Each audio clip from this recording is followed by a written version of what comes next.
Our company that we came up with is called Mallard Reserve, and I'm Andrew Speir. I'm Landon Norman. Collin Souter. I'm Harlan Mobley.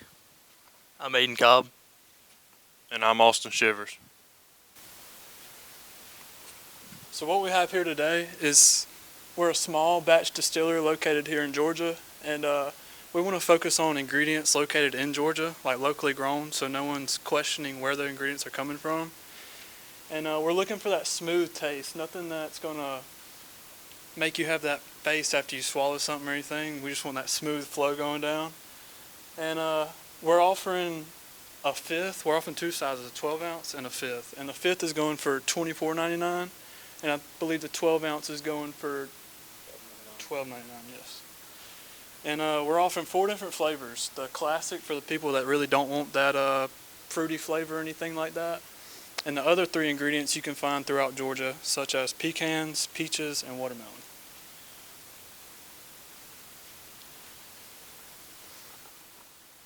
Okay, so what sets us apart? Why are we needed in this market?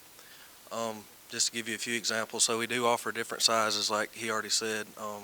We offer a 25 ounce bottle, which is a fifth of whiskey, and then we also offer 12 ounce mini bottles, and that's going to be useful for consumers that want to try our product but maybe don't want to commit to a whole fifth, or they want to try a range of products.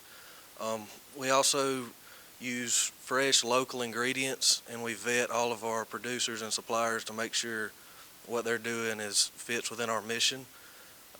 And then, like he already mentioned, our variety of flavors really fits at home here in Georgia. We have flavors like pecan, watermelon, all crops that are grown here in Georgia. And all of our products are ready to drink out of the bottle, but you can make some great cocktails as well. And what we're going to focus on in the beginning is getting our product in stores across the state of Georgia, but more specifically in South Georgia. Since we're offering a local product, we really want to make sure that we're getting our brand image and reputation built up in our local area.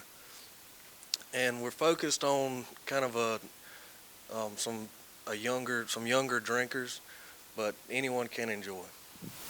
And another reason why it's also needed because I'm almost positive everyone in this room will really drink it after this semester.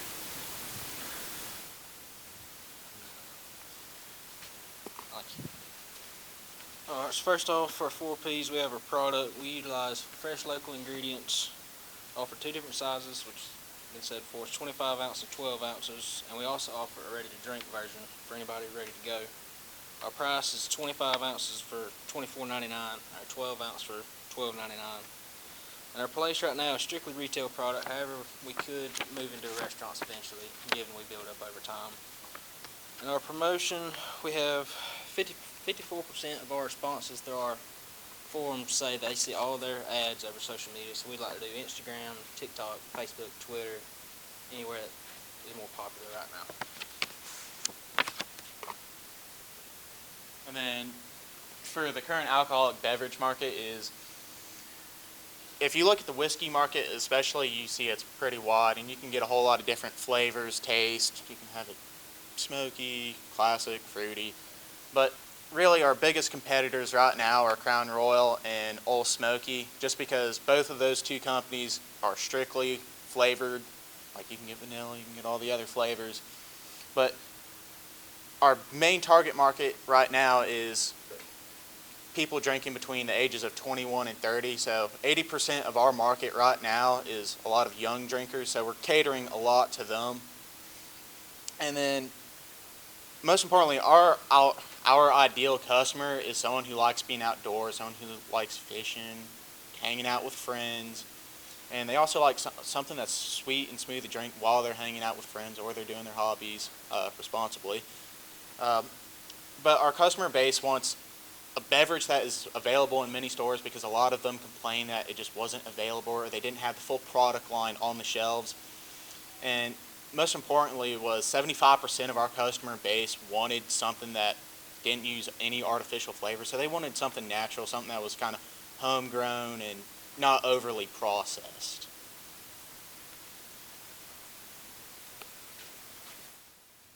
This is our SWOT analysis for Mild Reserve. As you can see, our strengths are that we like to use the natural and local products to really connect with the hometown people. And we also serve it in ready to drink, which is really big in the market nowadays. People want as soon as they buy it, they want to be able to do it immediately. They don't have to mix and stuff. And we also do it in different sizes, so if you want a little taste and you don't want to commit to the full-on 1/5 bottle yet, that's perfectly okay. However, some of our weaknesses are that we don't have a brand recognition because we're a brand new company and we're trying to get up off the ground. We don't have our ideals set in stone quite yet. Our scale of production is also going to be kind of small because we're going to try to figure out what works, what doesn't work. And to start off with, we might not be in as many stores because our limited distribution channels, because we'll still be trying to figure out what works best for us. For opportunities, though, we can always add more flavors to attract more people that might like this flavor or that flavor to drink Mild Reserve. We can also, if we see that we're selling good, we're going to increase production size, and this is going to help us just make more money and reach out to more people. We can also create a new bottle design, which is going to help catch eyes in the market. So maybe if people don't see it online, or they can go to the store and they see that, oh, that design really looks cool, I'm going to look at it and get into it. However, some threats are some larger companies that are already set in stone that we have to go against. And another threat would be people that can afford to make it cheaper than we can, just because we're just now starting to do it and we can't do as much as we want to.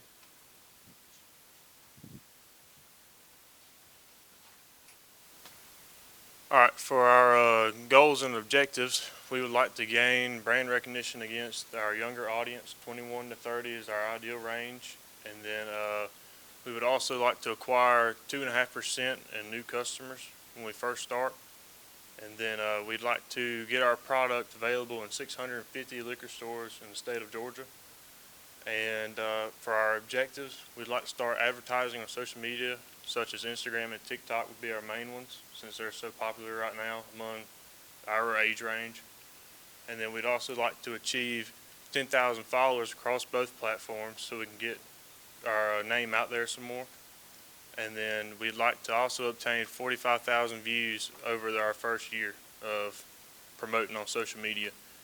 And then as you can see on this pie chart from our survey, 54% of people in our survey also said they like to hear about, or they hear about new liquor products through social media.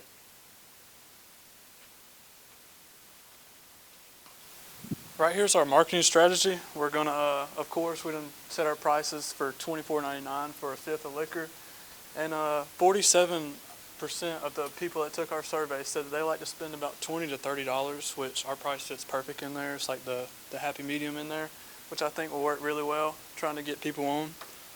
And our short-term goal, like he said, 650 liquor stores in Georgia, but our big goal by the end, a couple years in, our name's out there, we want to get in all 848 liquor stores across Georgia, and that's throughout all of Georgia, not just the South. We do want to expand some. And 59% of our customers base said that the worst part about buying liquor is their favorite product is never available. So once again, we want to spread out through all the liquor stores in Georgia. So I mean, no matter where you go, you will find our product. Over there is our bottles.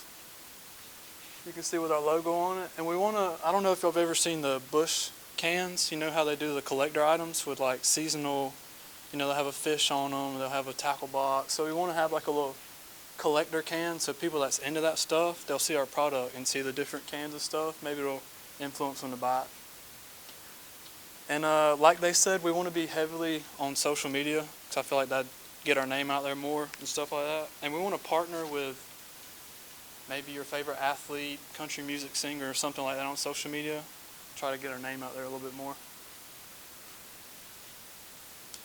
So like we said, for our pricing strategy, we already said our prices, but most importantly, we wanted to focus on the psychological part. So if you see something priced for $24.99, you're going to want to buy that a little bit more. And then especially too, since our customer base didn't like purchasing anything really above $30 for a fifth, we've kind of placed it in that happy medium competitively at $24.99. So it can appeal to our target audience because a lot of our younger drinkers don't have an insane amount of money to blow on drinking. So we kind of picked that right happy medium. And also 70% also said their favorite liquor is too expensive, so that's probably like above $30. And I think the main objective of doing this is making something affordable, especially for our young audiences, so it can bring a lot of brand awareness to us, so people will want to try us just because we're affordable.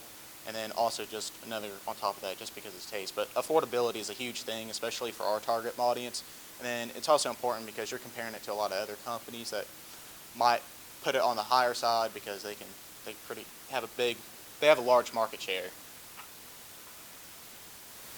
All right, so for our evaluation of our budget and financial evaluation, Mallet Reserve wants to obtain $100,000 in our budget for our first fiscal year in ads and brand recognition.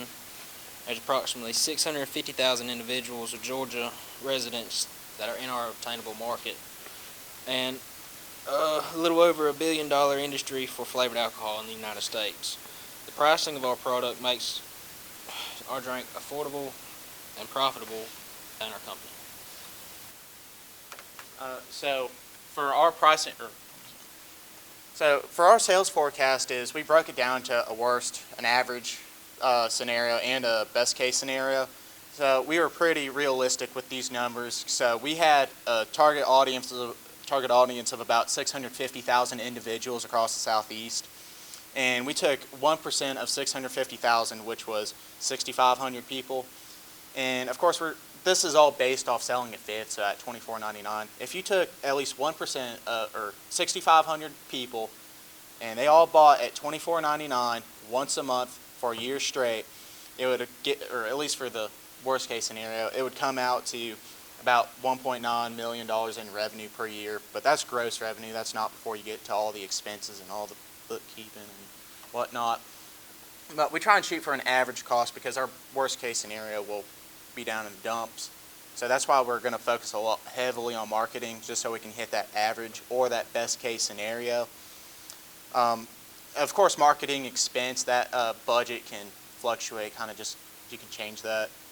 We picked $100,000 just because we thought it could at least get it on Instagram, get it on Facebook, so it pops up in your feed whenever you're scrolling. The estimated expenditure, those are all rough estimates. And nothing set in stone yet for what it's going to be, but those are rough averages.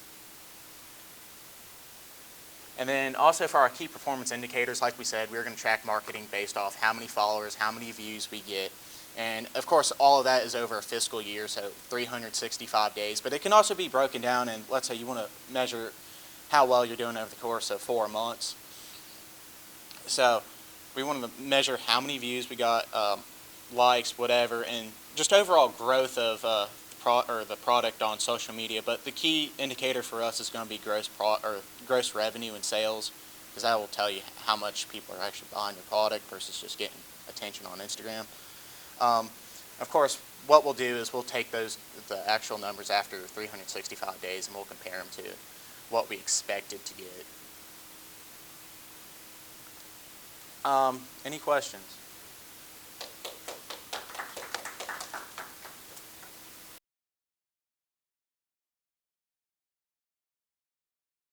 We discovered that after doing our survey that we found a lot of our target audience, so 80% of the people tended to be younger drinkers, and I think that also kind of just breaks down into distribution of how the survey was conducted.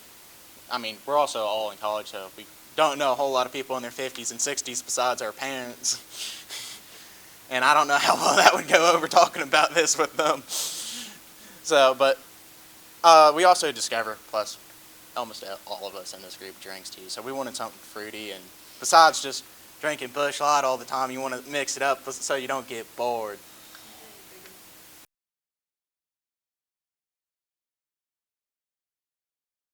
I said Crown Royal mostly because we were selling a flavored whiskey. It might not be on the distribution scale or nearly as popular, but I think just because we're in that flavored whiskey market and they're well-known, that has a large market group, because anyone that drinks flavored whiskey will either tell you it's going to be Crown Royal or maybe Jim Beam, but not as much as Crown Royal. So, like, all the people that we know, everyone has drank Crown Royal at some point in their life, so that's why I picked it as a big competitor, even though they're on a larger scale, but we're still selling a similar product, at least in flavored whiskey wise.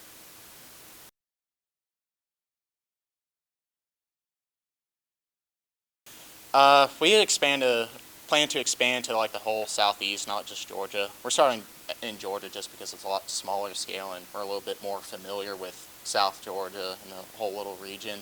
But but definitely you can move into like North Florida, Alabama, Mississippi, Louisiana, South Carolina, North Carolina, that whole range.